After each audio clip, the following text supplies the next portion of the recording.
بسم اللہ الرحمن الرحیم۔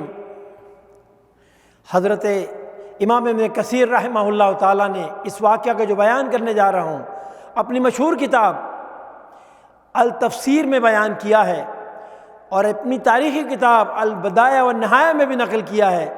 وہ بیان کرتے ہیں کہ حضرت ابوبکر صدیق رضی اللہ تعالیٰ عنہ خلیفۃ الرسول ہیں، وہ ایک لشکر تیار کرتے ہیں اور اس لشکر کے ساتھ اپنے بڑے پیارے ساتھی حضرت ہشام بن عاص کو روانہ کرتے ہیں۔ کس لیے؟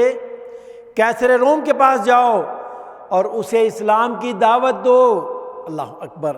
حضرت ہشام بیان کرتے ہیں کہ ہم اپنے لشکر کے ہمراہ کیسر روم کے پاس پہنچتے ہیں۔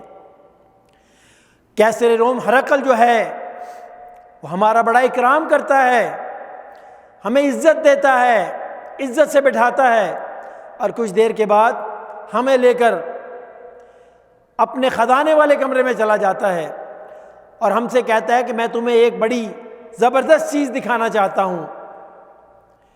اور اس کے بعد وہ ایک بڑے بکسے کو کھولتا ہے، اور بکسے کو کھولنے کے بعد کچھ کپڑے کے ٹکڑے اس میں سے نکالتا ہے، اور ان کپڑے کے ٹکڑوں کے اوپر کچھ تصاویر بنی ہوئی ہیں۔ بتاتا ہے کہ یہ انبیاء اور رسولوں کی تصویریں ہیں۔ اور اس کے بعد وہ کہتا ہے کہ ہم تک یہ روایت پہنچی ہے، بلکہ حضرت عاص فرماتے ہیں ہم نے اس سے پوچھا کہ یہ تصویریں تمہارے پاس کہاں سے آئیں؟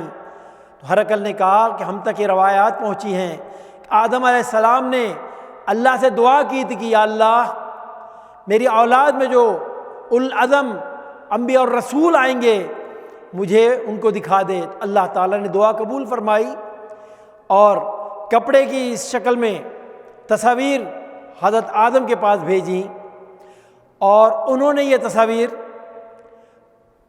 سورج غروب ہونے کی جگہ پر اپنے پاس سنبھال کے رکھی تھیں، اور پھر یہ ذوالقرنین سے ہوتے ہوئے ایک دوسرے نبی حضرت دانیال ان تک پہنچیں، اور اس کے بعد کیسر روم پہنچتا ہے کہ ہم تک پہنچی ہیں، اور وہ ایک ایک تصویر دکھاتا جاتا تھا۔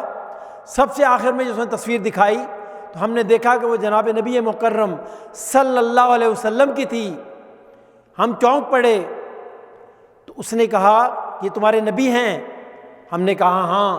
احتراماً تعظیماً وہ فوراً کھڑا ہو گیا اور اس نے تصویر کو آنکھوں سے لگایا، اور پھر ہمیں کہنے لگا خدا کی قسم مجھے اسلام پسند ہے، میں جانتا ہوں کہ یہ دین سچا ہے اور میں مسلمان بھی ہونا چاہتا ہوں، لیکن کیا کروں، میرے جو حوارین ہیں، میرے جو وزراء ہیں، میرے جو لوگ ہیں وہ اس پر تیار نہیں ہوتے، اور میں اگر ایسا کروں گا تو میری حکومت چلی جائے گی۔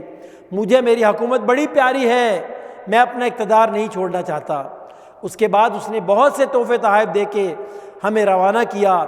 جب ہم مدینہ پہنچے ابوبکر صدیق رضی اللہ تعالیٰ عنہ ان کی خدمت میں آئے تو ہم نے پورا ماجرا بیان کیا، انہیں وہ تحائف پیش کیے۔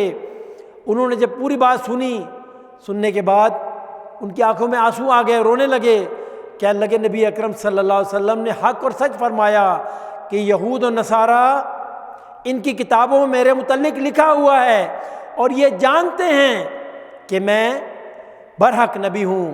اللہ اکبر، اللہ اکبر وللہ الحمد، وصلی اللہ علی نبینا محمد وعلی آلہ وصحبہ اجمعین۔ صلوا علی